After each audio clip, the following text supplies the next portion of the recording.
We are live. And the meeting is live. All right, thank you so much. This is a very special gender exchange. Today is the 13th of July. It is just a few minutes past 6. On today's gender exchange podcast, myself and my colleagues are going to be telling you and answering questions about HRT, some of the things that we thought we knew, and then we find out it's not like that. And then also, we're just going to please be in contact with our comment section so that anytime that you've got questions, you guys can ask. All right, thank you very much. My name is Nosana Sondiazi. I'm the HRT Advocate Officer at Tulane Molemo. And I'm here with some of my colleagues, and I'm gonna let them introduce themselves and the work that they do here at Tulane. I'll start with you, Sister G. Ladies first, I guess. Yeah, good evening, Rosana. Good evening to our colleagues, and good evening to our clients and everybody else who is watching and listening to us. We are hoping that this is going to be a fruitful engagement, and we're hoping that you'll be asking the relevant questions. And I'm Sister G. That's what they call me. That's what everybody calls me in the LGBTQI community. And I'm here to serve the LGBTQI. Thank you, Nozi. Thank you so much, Sister G. All right, and then I'll go next to, you didn't mention that you're the professional nurse, Sister G, and what you do as well in the, just some of the deep insides of your, you like to say you prick people and, oh, they don't like to be pricked, but yes, just a little bit more about your professional nurse work you do. Okay. Yes, like you said, Nozi, I'm a professional nurse, and I'm also an advocate for the LGBTQI, particularly the transgender community. So I do everything that has to do with nursing to our TT clients. If you're sick, I'm here to assist you. If you need PrEP, I'm very big on PrEP. If you need PrEP, I'm here to assist you with PrEP. If you need condoms, I'm here to assist you with condoms. If you need HRT, I'm here to assist you to get to where you need to go for you to get HRT. So that is basically some of the things that we are doing in the organization. I think I can stop there, Nezin. Yes, perfect. Thank you so much, Sister G. And then I'd like Mr. Parky to also introduce himself, tell us what he does at Tulane Molemo. Good evening, Nosana. Good evening to the audience. Thank you so much for this opportunity. My name is Jose Paki, known as Oscar, social worker at Tulane Molemo. So basically what I do is we provide counseling, individual counseling, family counseling, group counseling. We assess clients who need HRT. We do family sensitizations for those families who do not have, an understanding of the LGBTQI community. We go there, we speak to them. We do sensitizations at various stakeholders, be it universities, schools, public, so that we get to empower the people about the LGBTQI community. The purpose is to create a conducive environment for the LGBTQI, so that people get to understand them better and accept them without tolerating them. We do a whole lot of things. I like to compare ourselves to I'd use a garage where you take your car to that, it has to be serviced. So after certain kilos, your car needs to be serviced. So that's what we do. We check everything. We get to engage with you individually. We check everything, whether be it your well-being, are you in connection with, yourself? So that's what we do in a nutshell. We service each other, so that you get to be in a good state of mind. Yeah, so that's what we do, or that's what I do actually. Thank you so much, Mr. Parky. And that's a psychosocial support team. And our other member of our psychosocial support team is Mr. Pale. Mr. Pale, please also introduce yourself. Good evening, audience. I'm so honored and blessed to be here. I'm so honored to be part of this podcast. It is indeed a great pleasure that I'll be sharing this information with you. Also to learn from you as well. As Masana said, yeah, you must post your questions on the chat so that they can be addressed. My name is Orapeleng Pale. I am social worker. I'm an auxiliary social worker for TG program. I support what Mr. Paki has said. I'm a sort of support structure to him.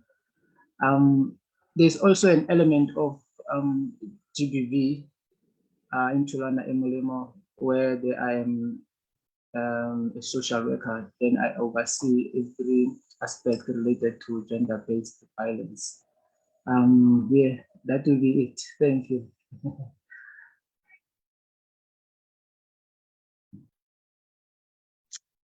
All right, Mr. Pale, I didn't get that part. It sounded as if there's any GBV at work, you sort it out, but that's not it. You mean like any other GBV? I didn't get like how you described it, like who gets the GBV support? Okay. For TG program, remember for TG we focusing on transgender. Yes, however, I was instructed to say no, man. GBV affects everybody. We can be focusing on our transgender, but now there are families and other significant people who are related one way or the other with the client. So it means holistically, so in a family setting, for example, we need to service everybody without any exclusion. So I mean, when I'm talking gender-based violence, I'm talking economical abuse aspects that involves finance. Obviously, there's physical abuse, there's sexual abuse, there's emotional abuse, and so forth. So that's how we provide psychosocial support in those kind of aspects. We also document human rights violations, where we record any violation that occurred in the space of our people, and we are able to report it to relevant bodies. I don't know if I gave you what you wanted. Yes, thank you. Yeah. Yes, no, thank you very much.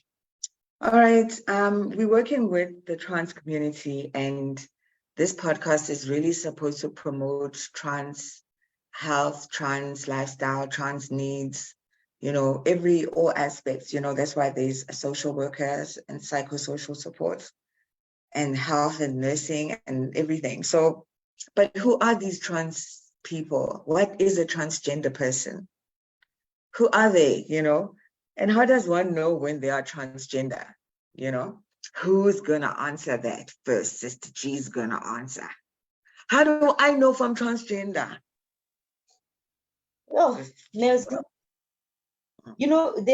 this question, we answer it like everywhere we go. And it's amazing just how we don't know. We think we know it, but we don't know. So you find, like, for example, when we were socialized, when we grew up, all we knew was that if you are female, you are male, and full stop. There's nothing else, no one else, male, female. And this was determined by our genitalia. But now you find that when you grow up, you don't understand why are these people calling me female, whereas I don't feel and I don't fit in the female, I don't know what to call it, the female spectrum, if I can put it like that. You don't feel anything female, you don't want to look anything female, but by virtue of you being born with female genitalia, then you are supposedly a female or a woman. Then as time went by, we got to understand, because we evolve as human beings and we learn and we try to understand different human beings. This is where we found out that, okay, there are certain human beings that are born with certain or specific genitalia, but they don't necessarily identify with those. That is when we are having transgender individuals. So a transgender will be somebody whose their gender identity does not align with the sex that they were born with. So it doesn't mean because I have a vagina, I'm a woman. I can be anything that I want. I can be a man. I can be both. I can be neither. So, but for with the transgender community, you can fall with you can be gender non-conforming. You can also be just say I don't align with the genitalia that I was born with. I hope there is a level of understanding to what I have just said, but my colleagues will add. No, Sister G, I think you spoke a mouthful. So I think if we add, we're gonna, mess up the whole dish that you just gave us. So on my side, I like to agree with what you said entirely. I don't want to mess it up. Next. We sharply slow. Great. No, perfect. Mr. Pale, what about you? All right. Yes. No. Yes. As you said, a mouthful. I would also like to add to say how will I see one is a trans. You get my point. Yeah. There are those who we say they are socially transitioned. You see how they express themselves in terms of how they walk, how they wear their clothes, how they talk.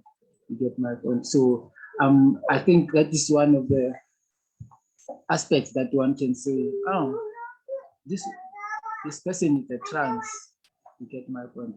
And then, however, the safest way, just if for interest's sake, I always advise people to say, if you don't understand or want to know more, just to avoid negative assumption, just approach the person and ask, even if to say, how would you like me to perceive you, or how would you like me to approach you, and stuff like that, to avoid offending people. Yeah, so mine is to say socially people can transition, so that so you can be able to identify them in the social space. Thanks. Thank you, Mr. Pale. Okay. And this transitioning and the hormones and the pills and the changing, and then you change from one to the other. You were a woman and then you start growing a beard, your voice gets deeper. Nah. And they say HRT is the thing that does that. And then I don't know if everybody even knows that HRT is for hormone replacement therapy, what it does. But Mr. Parky, how would you describe what is HRT? And how is it used for the transgender community? Everyone can always add on.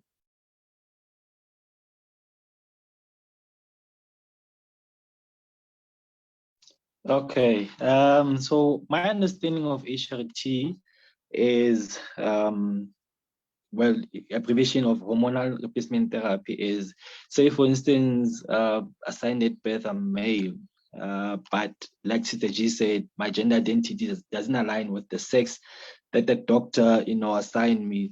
So when I start to see myself as as a woman. I dress as a woman, but now I need certain things just to assist me in how I identify myself. So for instance, my voice would be deep, but I would identify myself as a trans woman, but my voice is deep, I have beard, and those things I want to get rid of them. So, and there's this, incongruence that's happening within me to say, man, identity, but some parts do not align with that. And then HRT is you take a hormone that you would need, say for instance now, like I said, gender, male ascended birth, I would have to take, your estrogen, because now I want certain elements out of myself. Like I want that feminine voice.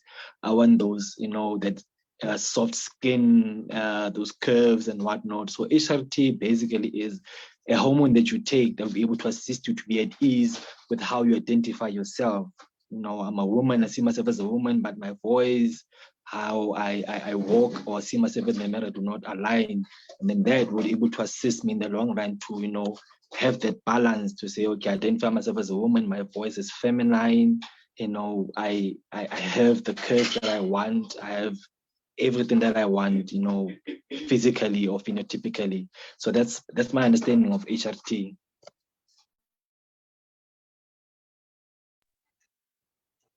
Yes. Yeah. Oh, who was going to say something? Oh, I was no. Please go ahead. Who, Nosana? Sorry, Yeah. I interrupted you, Mr. Pale. Please go ahead. Oh, And then yes. Please add if you need to. I always like to come after Mr. Paki just to augment what he's saying. Yes. Oh, yes. Maybe can I like to be a bit controversial in this sense to say like we are speaking about hormonal replacement, for example, the word replacement, it's like we are replacing something, we are taking something out of somebody's body and replacing it with another thing. I I I I feel very safe to say it's hormonal affirming therapy. We affirm what is already there. You get my point? Remember, when you're talking about the hormones, there's this one that is dominant than the other. So we're just affirming that this one is there. So now we just now have to augment or support what is there. We don't replace anything. We just affirm using the therapy process. That is what I wanted to add. Thanks. Yeah, I agree. I agree with that, Nozi. Remember, when it comes to hormone replacement, it is more of it's actually a vague term. It's talking about, remember, we have a lot of other conditions whereby as an elder, let's say an elderly female, maybe their estrogen levels are going, they are reduced because of old age, and then they need that. Then they are given estrogen as a replacement, as a hormone replacement. So after a debate to see that this word replacement is actually a vague word, it's not giving a true meaning as to the type of service that is needed or the types of hormones that are needed for somebody who wants to transition. Then I think the term that is now a bit more suitable is gender affirming therapy. It's gender affirming hormone therapy. This is now, it is more specific to say with these hormones, we are trying to affirm this body to at least closely align to their gender identity. So I hope that gives a bit more understanding to what we are talking about now, or to the definition of HRT, because I think now HRT it's an old term that we should be moving away from, but the gender affirming hormone therapy is more of a suitable term. Yes, absolutely. And then, but now, is it only gender affirming hormone treatment, the one that you can say then I'm trans because I'm on that? Or can I also identify as trans without it? Because other people are saying you're only trans once you've changed completely physically, top and bottom, or you're on pills or something. So which one is, will you go for it, Sister Jean? Yeah, being a trans human being or trans individual, it has necessarily nothing to do with whether you transition using hormones or not. It's who you are. It's your gender identity. The moment you identify yourself opposite to the sex that you are assigned at birth, then it means you are transgender. So you don't necessarily need to transition, because once you add hormones to the whole transgender, it means now you are transitioning. You just want, you are taking hormones to align yourself very close to your gender identity. So one can be a transgender individual without taking hormones. Like Tata Pala just mentioned, that some people prefer social transitioning, or just I would just decide that, you know what, I don't feel comfortable wearing panties. I'm going to wear boxer shorts. I'm going to wear men's pants. I'm going to wear everything that is masculine, because that is who I identify as. So that as well, it's a form of transitioning, even though it's just social. It doesn't have to do anything to do with the hormones. So people often confuse the two, the being transgender and the process transitioning. Those are two different things.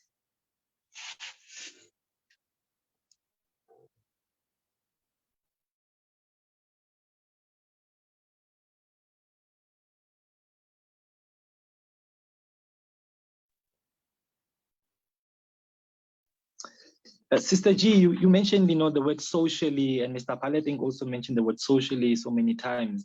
I don't know, how can you explain that to, someone who's about 15 years old, 16 maybe, who's trying to, fit in and understand themselves better, but there's this word socially. What does it mean? What do you mean socially? And now when I come to you, I say, you've socially transitioned, but hey, I see someone else is transitioned in a total different way, but they're not socially transitioned. I don't know if you can just assist me with that, or maybe break it down to say, what is social? What do you mean by socially? Sorry, no, Sarah, for taking over. It's an engagement, I guess.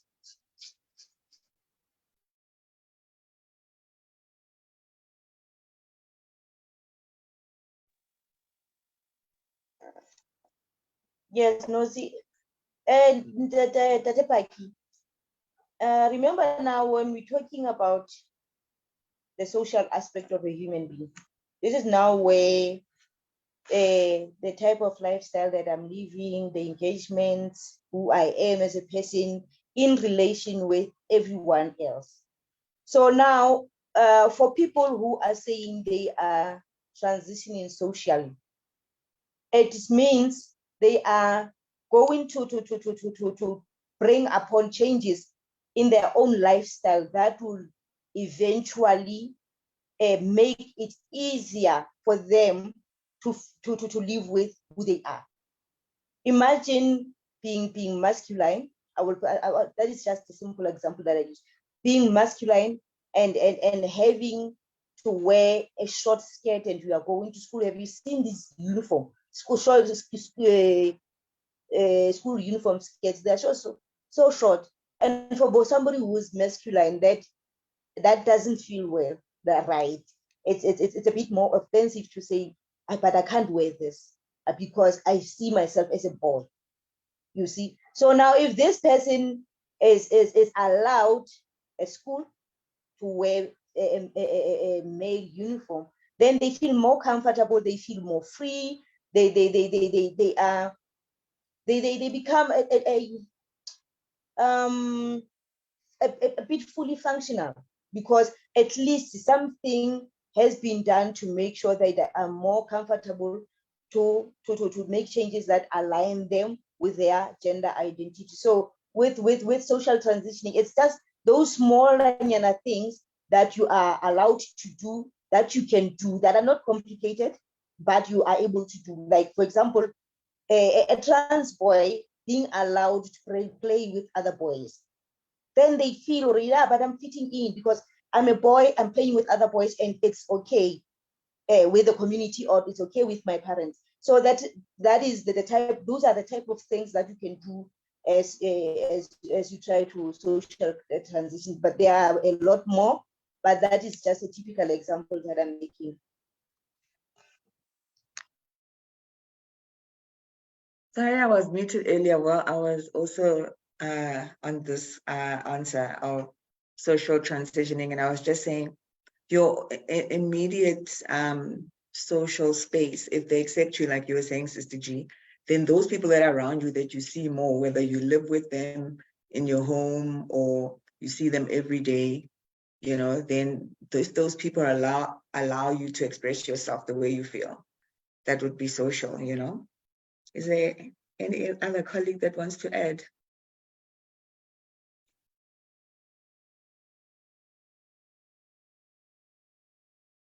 No. All right. But now this HRT, some people are angry with us, hey? Some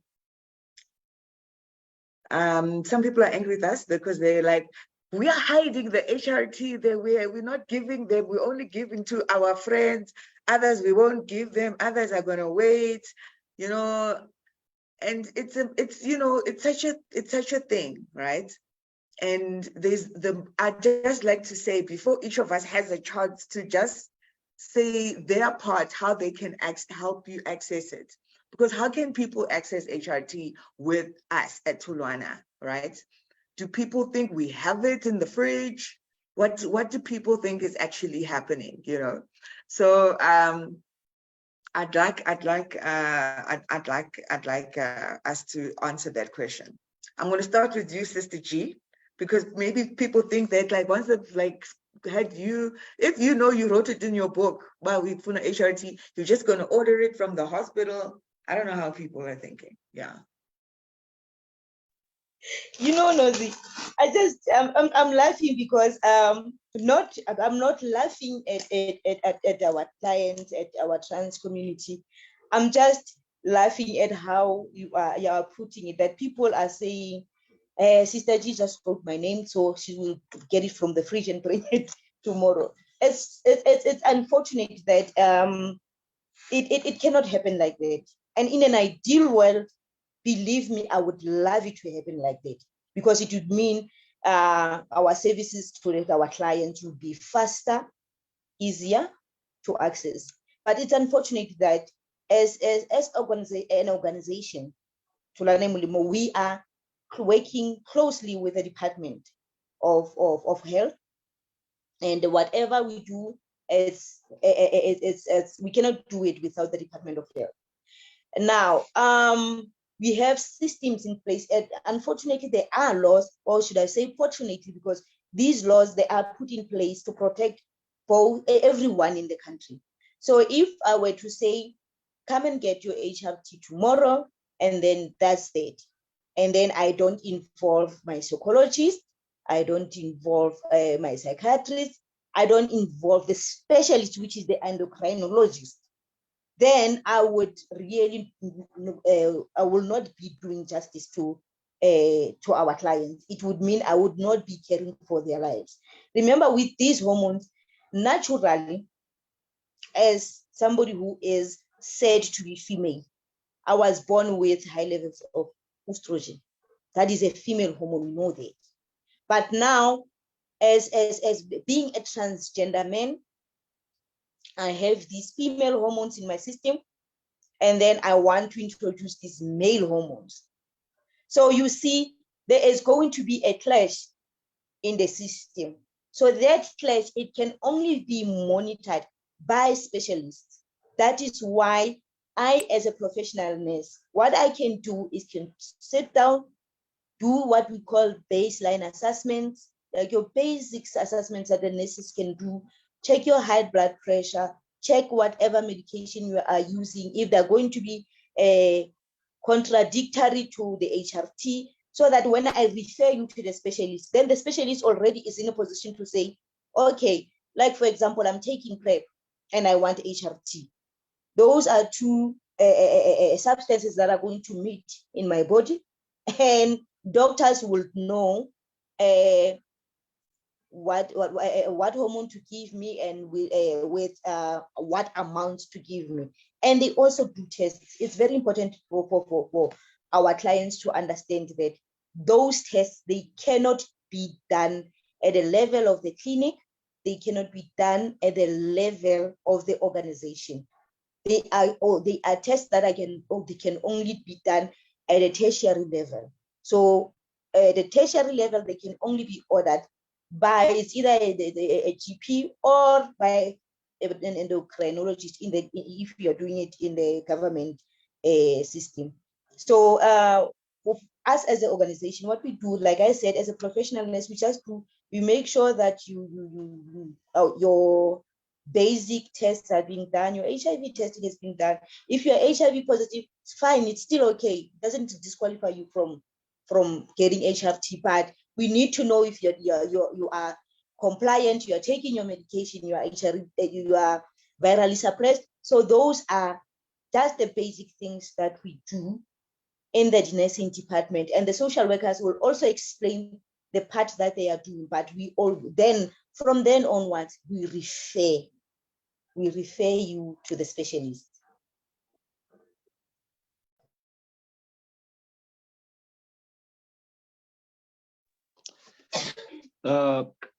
From our side, for the psychosocial team, adding on what Sister G has just said, Mr.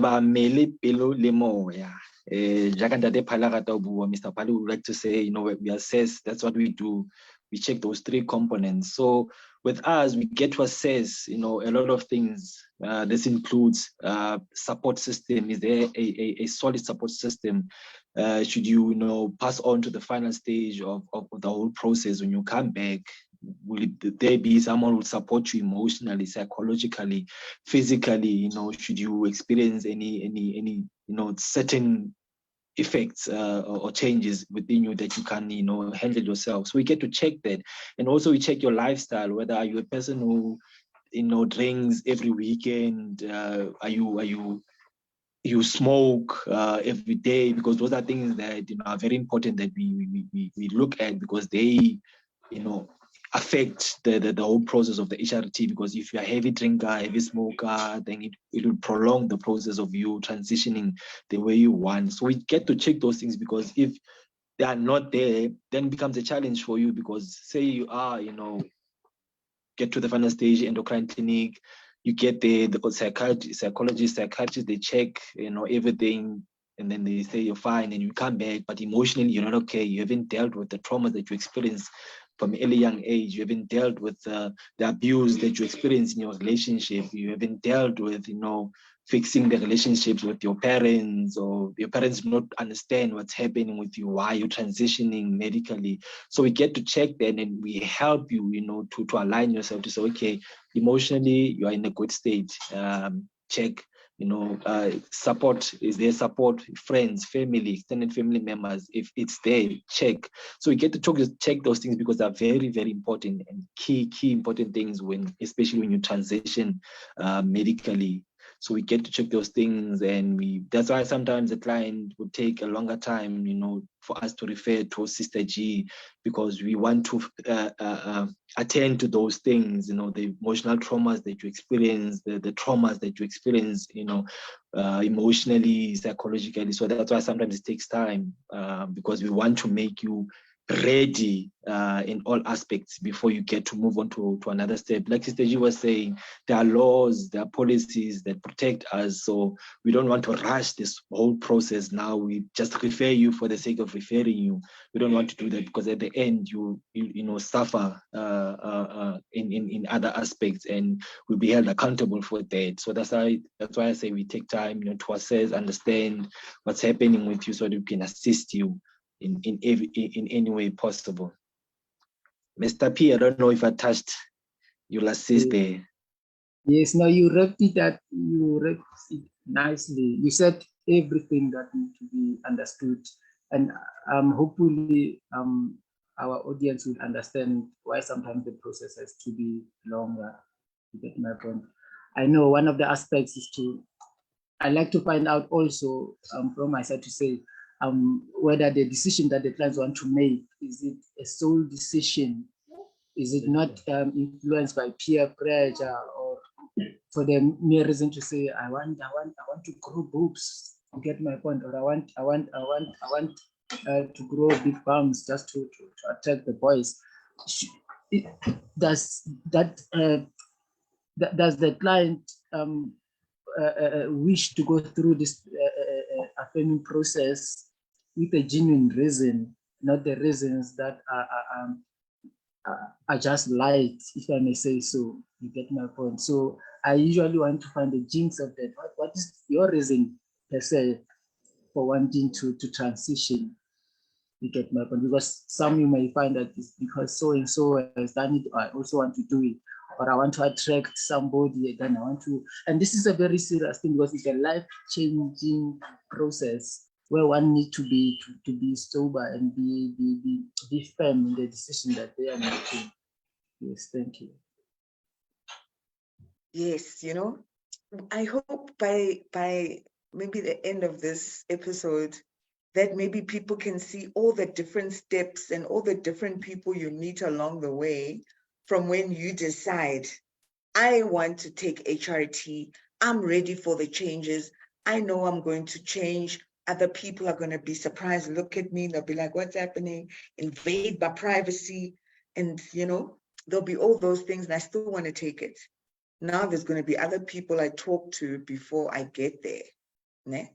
Maybe they'll talk to Raps, and then Raps are like, no, you should speak to Sister G, or maybe they'll talk to Gege, and then Gege is like, oh no, you should speak to Mr. Pale, and then Mr. Pale, and you'll say, between you and Sister G, you'll see, and then there's this thing called the referral letter.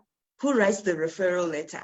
I'd like to see how many referral letters are written, and by who, and how long it takes from one letter to the other. Who gives you a letter? From that letter, where do you go? We'll see how far we get, Sister G, in terms of the end.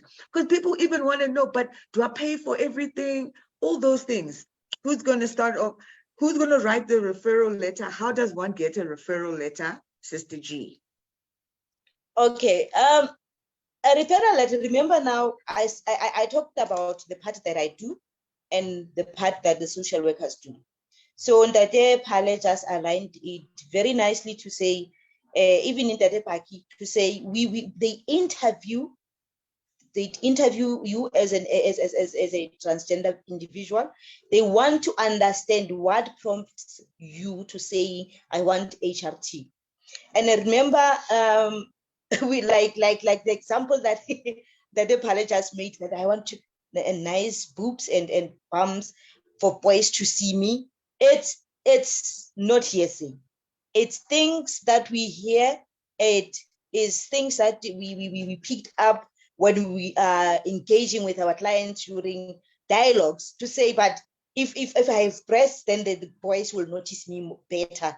But the question is, do you not having breasts, does it affect you, your gender identity, or is it about you attracting the boys? So we need to understand and make sure that before you can go through the process, you are going through the process for the right reasons. Because some of these changes that are going to be happening to you, they are permanent.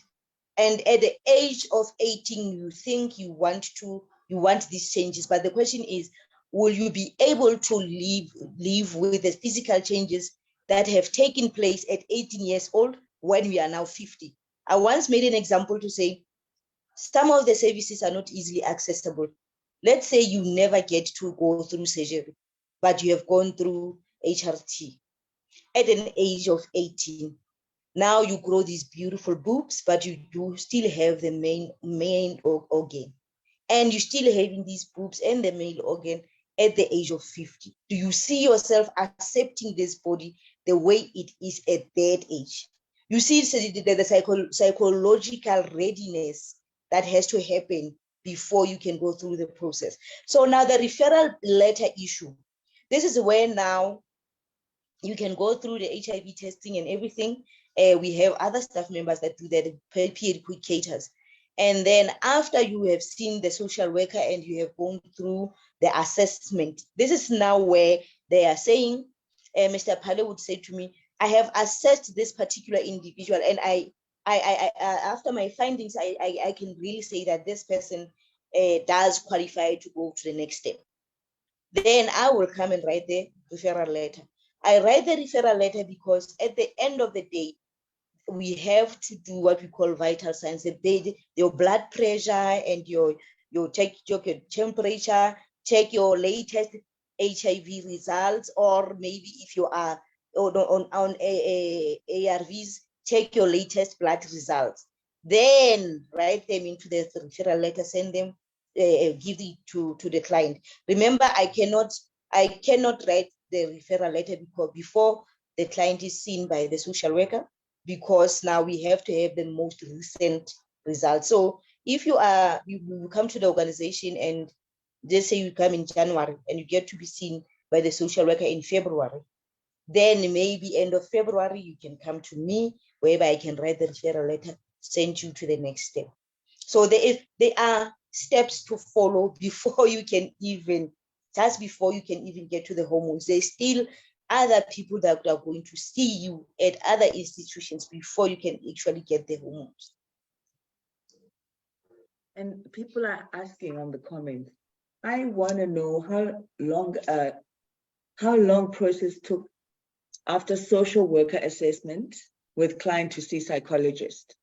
So after social worker, how long does it take until it's the psychologist? And after the psychologist, what is what and who and who? Which steps? We had a struggle in the first stage. Previous years, the client would move straight from us to endocrine clinic. And it used to kind of work because the client would go a bit faster to getting hormones. But now, when we went and checked the guidelines, and then we said and had engagement with these different institutions, the endocrine clinic and this psychologist, we realized that the mental and emotional readiness is the most important part of transitioning. So now, before you can even go and get hormones at endocrine, you have to be done with the psychologist. Now, we had a challenge whereby around Mangaung, you would find that psychologists are there at primary healthcare level, but they were not, if I can say, not well trained, if I can put it like that, to can assess our clients for HRT. And then you find that we wait for a long time to get appointments at a psychiatric complex, where there are specialists who actually know how to assess a person for HRT or gender affirming care. But that has since changed. We are now having a psychologist at primary healthcare level, even though it's not all the institutions, but at least for starters, we are having a psychologist in Bloemfontein at MUCPP, who is trained, who used to work at psychiatric complex, whom we can just refer our clients to, so that they can be assessed for easier and quicker access. Then they can go straight from this psychologist. If there are no other problems and there's the client just went there for assessment, they can go straight from MUCPP to endocrine clinic. But, which is a big but, that our clients need to understand. If now you are you're saying, I want hormones, but you have a history of depression, you have maybe a mental health other mental health disorders, like maybe you have bipolar. There are these problems that are blocking you. They are going to delay your process. They are not going to stop it, but they are going to delay it, because now it means you are not only going to be seen by a psychologist, but you also need to be seen by a psychiatrist to make sure that mentally and emotionally you are well before you can start hormones. Because some of the side effects that you're going to be getting from the hormones will be actually exacerbated, has English, they are actually going to be making your condition worse. If you were depressed and your depression was never dealt with, it's going to be worse when you're taking hormones. So you see why we have to go through that process.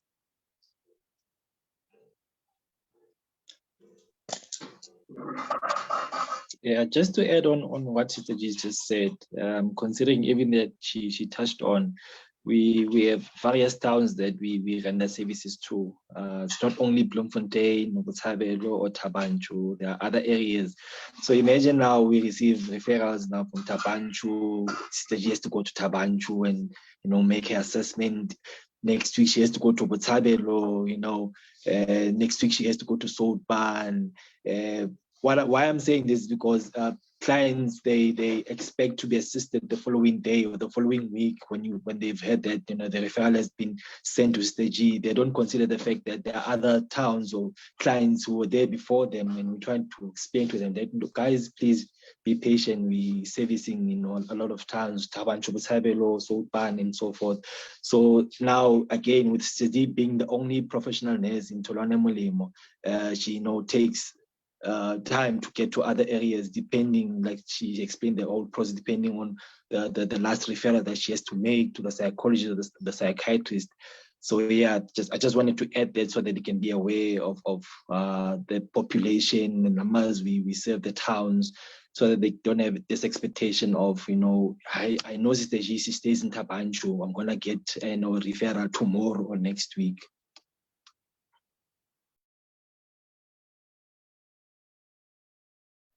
All right. Yes. Yes, I would also like to add what my learned colleague has just said, to say even us internally, we can delay the process. If a social worker sees that no, the client is not yet ready, considering other aspects in terms of the client's environment and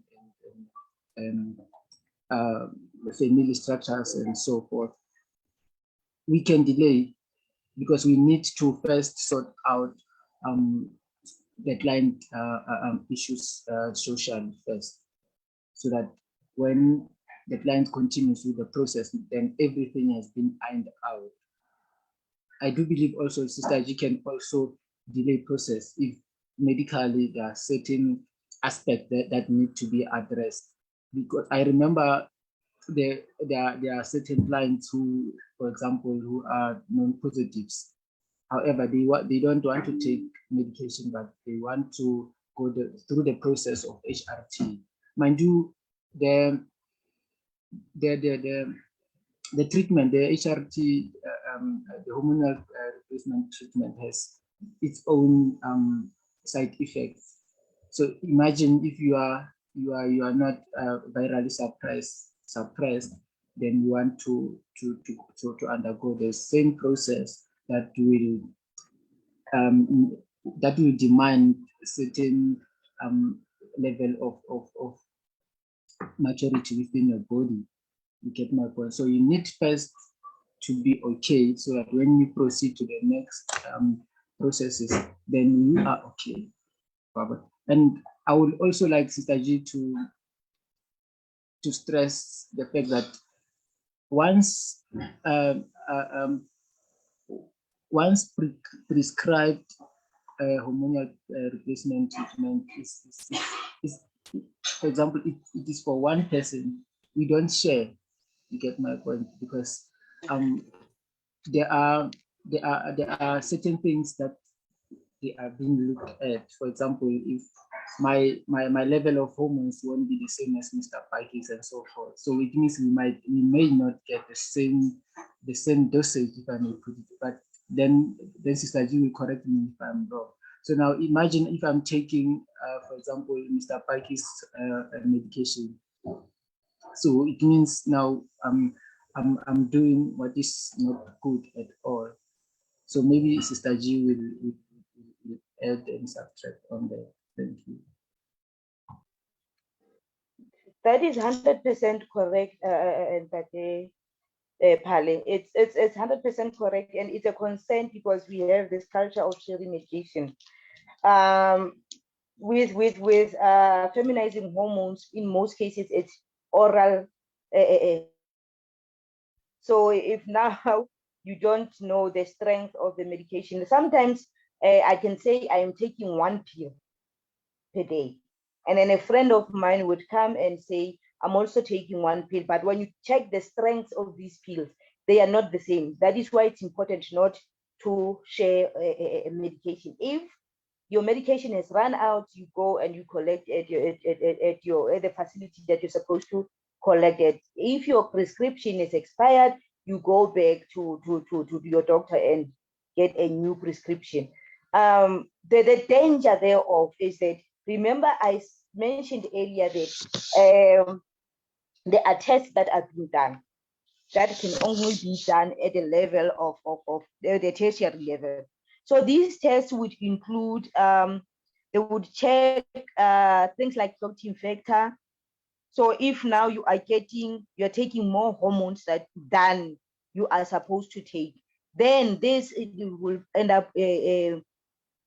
will end up predisposing you to life-threatening situations like developing clots in your lungs, your blood pressure, you're developing blood pressure problems. You can also develop diabetes. So there is a lot that we need to take into consideration. So the fact that this has to be done at a specialist level, it's because there are a lot of other life-threatening effects to us taking the hormones. So those levels, if a doctor says to you, you take 1 milligram, it means you take 1 milligram. And I know I'm just afraid to ask what happens with the transgender men, because they get a vial of testosterone that is an injection. What if now at home they decide, oh, I'm just going to take 2 milligrams instead of 1 milligram once a month or twice a month, and you just decide you are going to up your own dosage. This is whereby you will get people getting sick or people dropping dead. So it's very important. I like the fact that Pale raised that concern, and I hope our clients are getting to understand why we have opted to say, please don't go black market. Please don't do your own things. Just go be on the straight and narrow. I know it can be a long process, but you will get there. Much as it can be a long process, you will eventually get there. Some people waited 2 years, 3 years from when they said they want the HRT, and they feel like they waited to get the referral, but then some people forget, what about the time that you were late or you forgot your appointment and you thought your next appointment was going to come quick, ne? So you think, next week I have an appointment, and then that day you don't have taxi fare. And then instead you call Sister G, say, Sister G, just make it for tomorrow. Oh, please, I will have money. Too late. Sister G can't change the appointment. You, Sister G, have to call them that side at endocrine, and they'll give you a date 9 months away. That's what took long. The main wait, sometimes from your first appointment to your final appointment where you finally get a prescription. And I'd just like to add, I know I'd like you to add on that, but the last thing I'd like to say, this is the cost-free version of accessing, né? Because sometimes if your medical aid covers, then you can go faster to the doctor that can prescribe you, and not through the process that we're offering here in the Free State. But depending on which province you're in, there's different NGOs that can help you and different doctors, but definitely that's the cost-free one. Also, At Quad Care, Dr. Darcy, we've referred people to her. And if you can quickly afford it, you'll have your hormones in a week, and she will also give you virtual meetings with her specialists. You know, she's not going to just give you a quick that you can pay. But I just wanted to add that people, we're not really talking about the length. People must expect to wait for those reasons. And which is why, you know, we urge people to keep to the appointment, because you could be only going this time next year and then you blame us.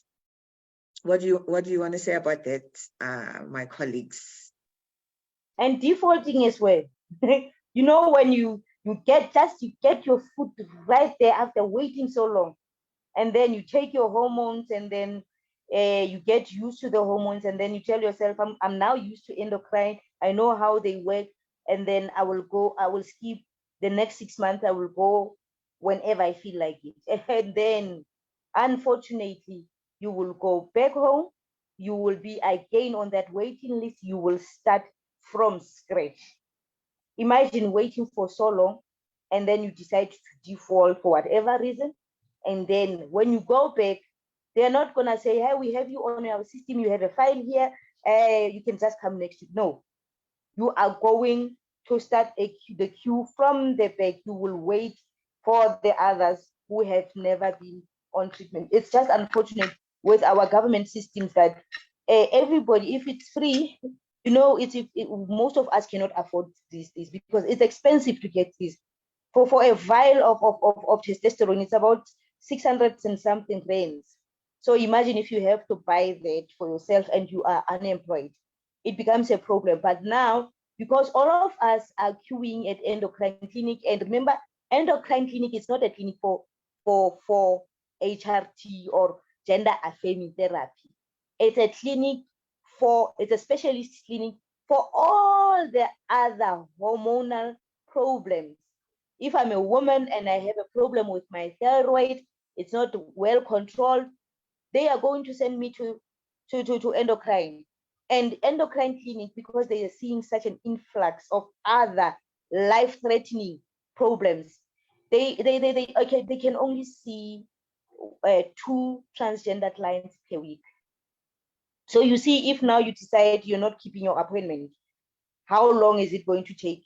And there's a long queue of us wanting to transition. So if you get your appointment, if you just stick to the appointment, just I remember the other day I was literally furious to fight tooth and nail to get an appointment for somebody, and then they decided at 5 o'clock in the morning to tell me they cannot make it there, they don't have testify, and they knew 2 months prior to the date that they have an appointment, finally have that appointment.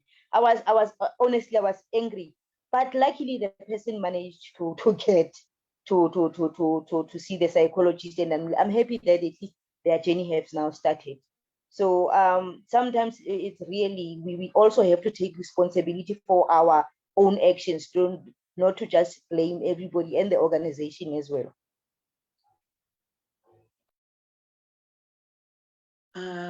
What's an important advice somebody who's going to start HRT needs to just know, you know, like things that, why do you have to experience that for yourself before you were just told that, listen, drinking a lot of alcohol is not going to help you, you know?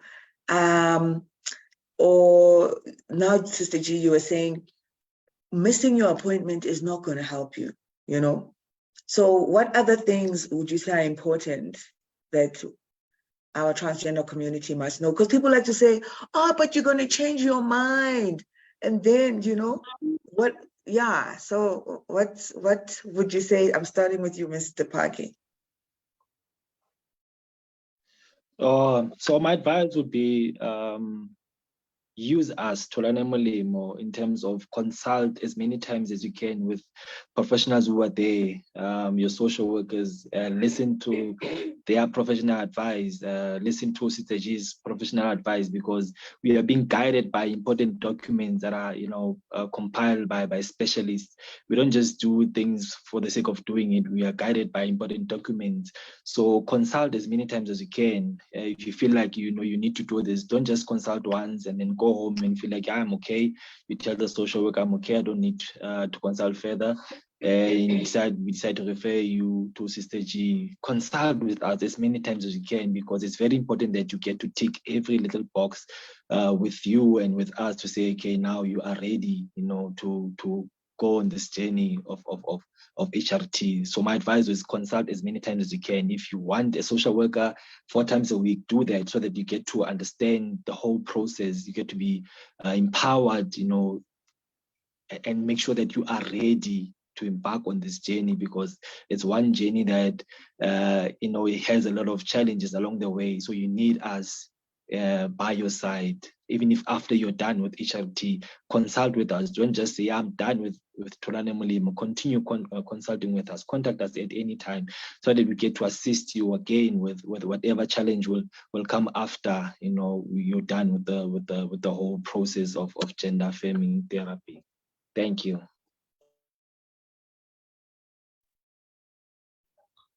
Yeah, I like the way Mr. Park has said to say consult with us, because people like to get information everywhere and anywhere where it is not relevant.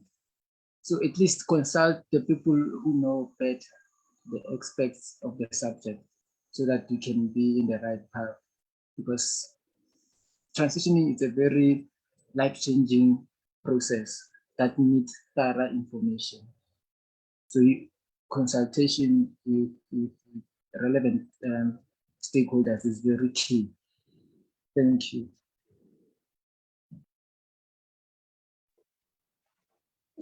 Yes, Nozi, if I may also add, this process, it really, if I can put it in layman's terms, it needs you to be having both your feet firmly on the ground if you want to go through this process. That is why we don't advise our clients who are under the age of 18 to actually go for hormones. We're not saying you should delay, because we understand that identifying a certain way and you are born with certain sex organs, it is really painful having to live a life that you feel it's not yours. But also there is a lot to consider before you go through this process. Like, for example, young people these days, everybody, if I can put it like that, people smoke, people drink.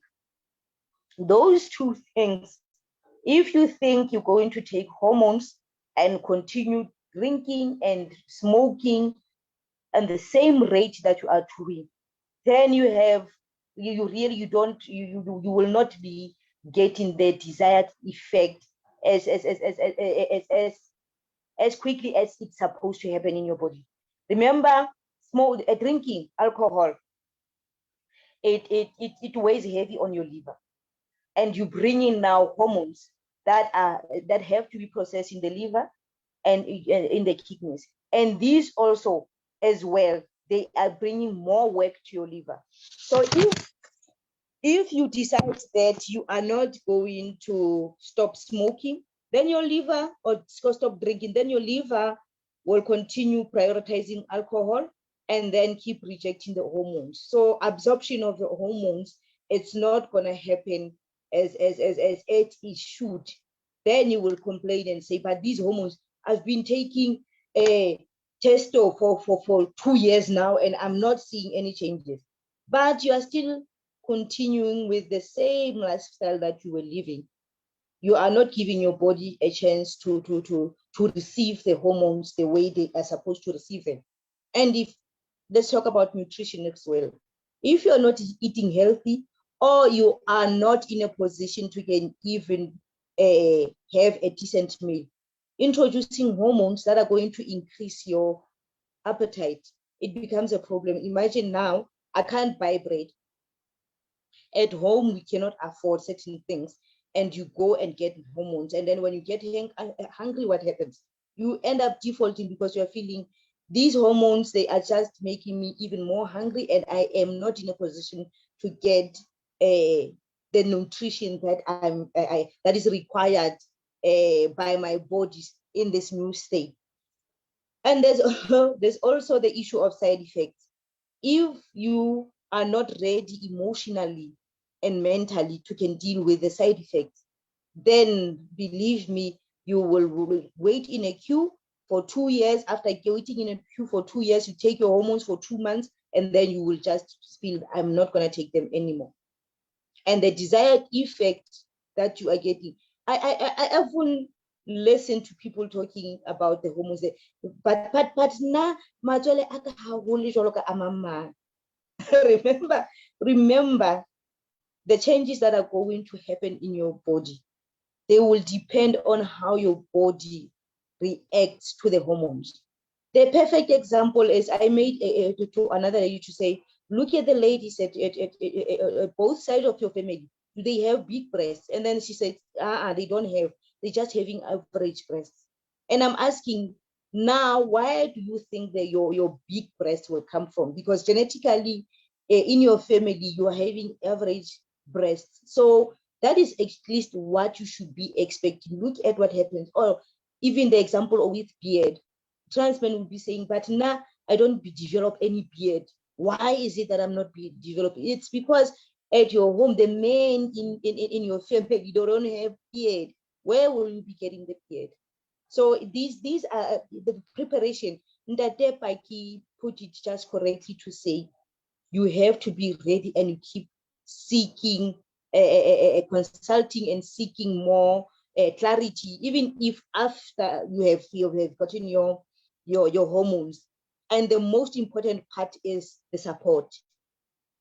You cannot go through a gender affirming a process without having support.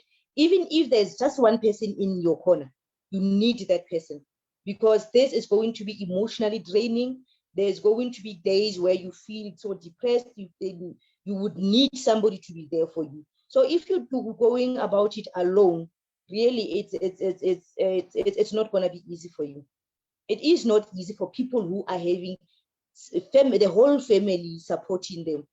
Imagine if you don't have anyone, it becomes even more even worse, actually. You can't do it secretly, Sister G. You can't secretly take HRT and hope nobody notices. Meantime, you're going through this, not just even the physical changes, but like you're saying, you know, the depression and the anxiety and the stress, you know, you can't do it secretly. They'll find out even before your first thing, your first symptom shows. When the breasts come, then we will know. When you develop breasts, we will know. That will be too late, you know? Yes. No, I mean, I can't believe it's already been an hour. I don't know if maybe we need to do part 2 of this, because we thought we were going to answer like quite a few questions, né? But because it's so important for us to answer them in depth and to understand all the risks, we've actually created an HRT slide that answers some of the things, because there's questions that even you must ask yourself and be ready for, even before Mr. Pale can't ask you something you've never thought of. You must think of everything. What do you think of this? You can't now, somebody surprises you. What about the fact that you won't be able to have any children? Are you fine with that? Somebody mustn't be asking you for the first time in a hospital. Do you know what I mean? If you want to change your gender, your physical appearance, that is going to be a hormonal. There are things like that, you know. So as we know, we are supporting gender fluid people, transgender people, and decide, okay, I'm going to start hormones, then soon I'll be infertile.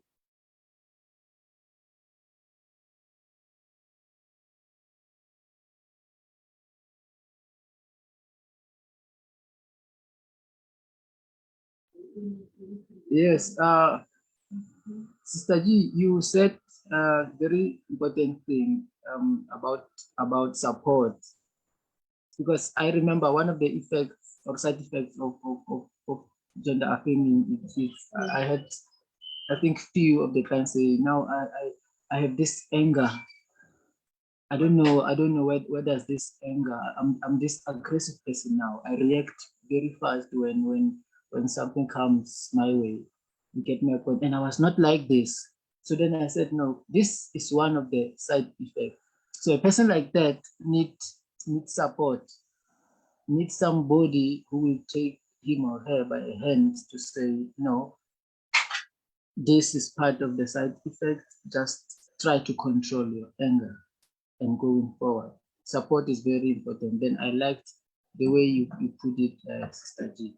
And I also would like to say to the viewers to say, one need to be responsible. Remember, as Tulana, we are facilitators. We put systems in place for HRT process to run smoothly. However, it is the client's responsibility to make sure that he or she gets to the destination that it is needed to be. For example, when there's an appointment for for psychologists, that it is the client's responsibility to find himself there. You get my point. When there's there's an appointment for endocrine, clients, please, if there is a situation where there's transport issues, go to your nearest hospital, book for transport. There are patient transit where it transports patient from one hospital to the next. Use that, because as Sister G mentioned, when your appointment get missed, then means now you're gonna be delayed for months, if I may put it like that. So it's your responsibility. Take responsibility of your decision and make sure that you put responsible action to it. But those words, I thank you. And thank you, Mr. Pale. Apologies for being offline a little bit. I had a shaky connection. I would like us to wrap up with, like, I like how we're doing it now, that we're giving words of warning and be careful kind of things, because there are things that we should be concerned that we don't get into bad habits and just start doing them, especially if you know that your friends are doing something. As Anya is saying, access issues for hormones and other gender affirming treatments result in a rise in the use of self-medication, which is inconsistent with the dosages prescribed. And because of this, this is a lengthy process. Many trans women self-medicate. And how can this be tackled and addressed? So people are just finding their own medicine and self-medicating. And how can this be tackled and addressed? People finding mom's contraceptives, stealing them, drinking them, what are they up to? What should happen, Sister Chi? I'm happy that Azania actually went there. I wanted to go there, but Azania, thank you so much for going there. We really do have a problem with, especially because with testosterone, it's not easy to get it elsewhere. I know there are some trans men who are self-medicating with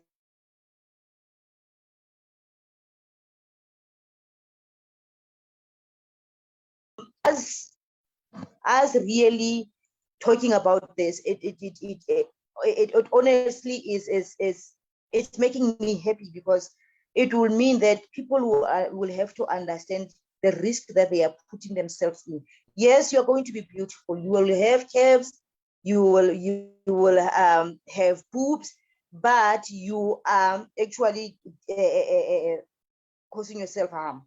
You are busy developing yourself clothes.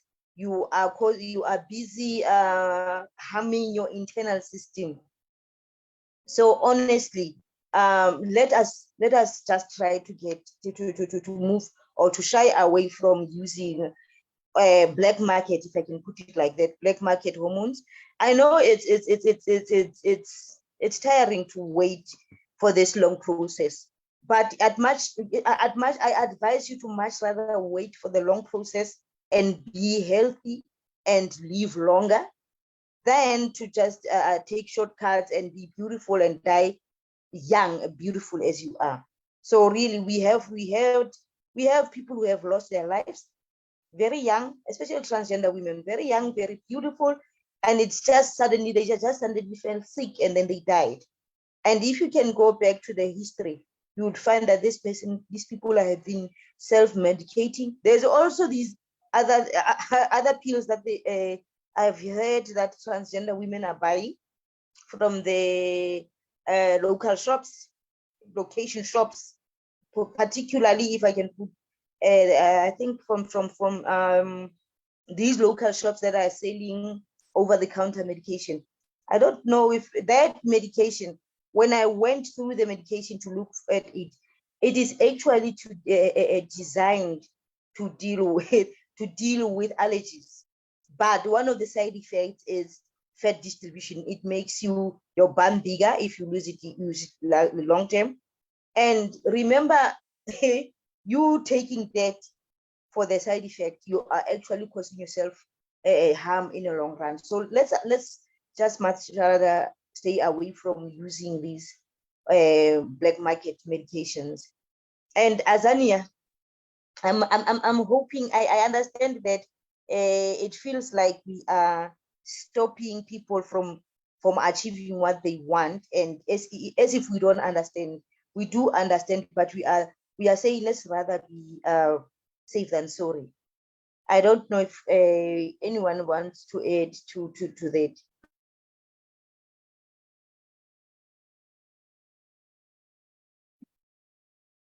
All right, no, I got kicked out again. We are actually over time. We're only supposed to be plus minus an hour. It's an hour and 20 minutes. I think because there's so many questions that actually people need to think about, we're going to be sharing some IEC material and then we follow up, because I think sometimes the difficult reason is even deciding, should I start HRT? Do you have the right reasons for you? Have you thought of the long-term future? Have you thought of the people around you who are going to know? Can it be a secret? And, can you you can't do the double life. So what are you willing to sacrifice, So there's always things like that. I don't know if there's any parting words, words of conclusion from my colleagues. Can I start with you, Mr. Pale? Closing comments and words of encouragement for those who are giving up, the boobs are never coming, or the beard is not coming, or the girlfriend's not coming. Now that I'm looking hot and feeling good, where's the girls? Whatever words of encouragement you have for us. I would like to say, beautiful people, take care of yourself. It is very key for one to take care of him or herself. You get my point? Before anyone or before any hormonal affirming processes, you need to take care of yourself. Affirm your own self first before you can seek affirmation anywhere else. That is very key, because self-acceptance is very important, so that it can be transferred to other people. People can have a sense of that element of acceptance, and they're gonna give back. And I would also like to encourage good behavior, because it's very important as well. Thank you. Let me not talk too much. Thank you, Mr. Palayazi. Accept yourself, affirm yourself, know yourself, and be yourself, and be sure about that first before you wait for other people to see it in you. And good behavior, don't start acting like a problem. for whatever reason. Maybe you get too cute or too beautiful. Now you're stealing other people's. Don't do that. Good advice, Mr. Polly. But I'm gonna have you come and tell us some closing comments, Sister Jean.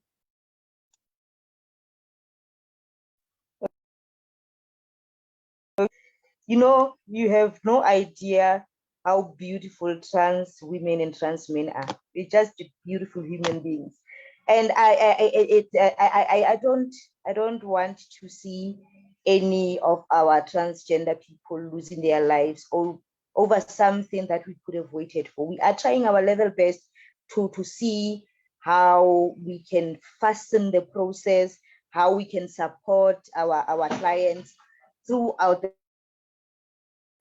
If you can just bear with us, if you can just be with us, allow us to be in your space to prepare you whilst we are waiting, then let us be with you and prepare you. Maybe even be open to meeting with other people who are in the same boat as you, so that you can be prepared mentally before you can even go for a process. So I'm happy for this opportunity, and I'm hoping that we have done justice to the podcast.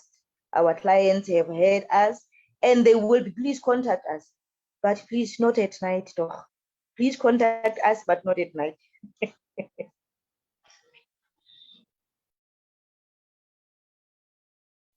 Mr. Paki, please, our closing comments. Thank you, Nozi, and thank you to the audience, those who took time, to engage with us and just to listen to what we have for them. Closing comment for me is, you matter. Most importantly, you matter. And Tulwane Molemo deeply cares about you. We are here for you, 24 hours. We want to make sure that you, are protected in every aspect. We deeply care about you. Like Sister G said, bear with us. Please support us and believe in us, because we, want to make sure that we give the best service ever. So we care about you and you matter. Otherwise, thank you so much for this opportunity. And don't forget to drink water and take care of yourself. Thank you so much, my colleagues. I'm always very proud to say I work at Tulwana, because I know I have with me a team that knows what they're doing, that cares about our clients, that's always trying to push harder and faster. So the only way we can be the best service providers, even to you, even though we don't have the final end product that you're looking for, is by working with you transparently and honestly. So give us the full information every time we need something from you, and let's have like a good relationship, and then you'll see like everything that we are doing is going to go so much faster. Thank you so much, my colleagues. Have a good night. Coming soon, a weekend, but one more day of work tomorrow. Have a good one. Cheers, everybody. Okay, bye.